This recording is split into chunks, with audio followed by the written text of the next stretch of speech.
Alright, for those of you who still think phishing can't do much damage, Marks & Spencer, one of the biggest UK retailers, would say otherwise, as they just got hit with a massive ransomware attack, and all it took was just one click. According to Marks & Spencer's, this all started with social engineering, aka hackers tricking someone into opening that front door, digitally speaking of course. So we're breaking down what happened, how social engineering opened the floodgates, and the usual, what can we all learn from this, especially if you open emails half asleep. So here's the story they're telling us. M&S confirmed that a ransomware attack disrupted operations, potentially exposing sensitive data. According to Bleeping Computer, the hackers used social engineering tactics to gain access. This means, no, it wasn't breaking and entering through brute force, some zero-day, or some Internet of Things attack. The attackers were up to their same old cunning and conniving tricks. They convinced someone to let them in. The threat actors used impersonation and manipulation to trick employees. Once inside, the attackers deployed ransomware and began encrypting systems, locking down files, and disrupting internal operations. I'm sure we all know the drill. As the saying goes, another one bites the dust. This whole mess started when threat actors launched a social engineering campaign that targeted M&S's supplier chain and data marketing firm, Clarity. And from there on, it just sort of unraveled. Clarity confirmed that attackers gained access to their internal systems by impersonating a trusted source. Once in, guess what the attackers did? The usual: deploy ransomware, lock up critical files, and compromise personal data tied to thousands of M&S customers.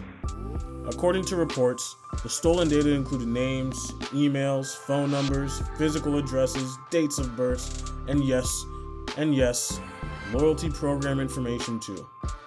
And while no passwords or payment information were exposed, this is still no doubt a major privacy hit, especially since it affected M&S's Sparked loyalty card members, some of whom, let's be real, have no idea that their info is being passed around the school dance.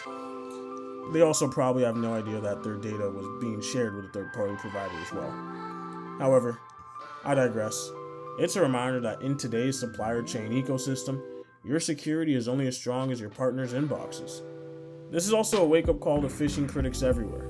Cybersecurity isn't just about firewalls and antivirus, it's about people, as one click can bring down an entire company. This type of attack is becoming increasingly common. Bleeping Computer says that this type of attack is becoming increasingly more common, because as we all know, it's much easier to fool a person than to hack a server. Hackers know that your coworker who still uses password 123 is definitely going to be their best bet. What do we do? Well, here's a few takeaways from this digital disaster. Security training actually matters. Teaching employees what phishing looks like makes it look like second nature. Ideally, hopefully, but still no promises. Zero trust mindset. Again, just because an email looks real doesn't mean it is. Two-factor everything. Even if someone just hands over their passwords, the attacker can't get in without a second step. And let's stop waiting until a breach to start improving security systems. M&S is cleaning that up now, but the damage is already done for them. This wasn't a case of an elite cyber league cracking high-level encryption. It was just someone getting tricked. That's it. A human mistake can turn into an entire company-wide ransomware lockdown. So let this be a reminder. Before you click that suspicious link from itsupport123@gmail.com, maybe take a second or three. So, what do you think? Is social engineering the scariest threat out there? Drop your thoughts in the comments. Hit that like if you've ever clicked on something sketchy by accident. No shame. And subscribe for more real talk cybersecurity updates. And please remember, stay safe out there.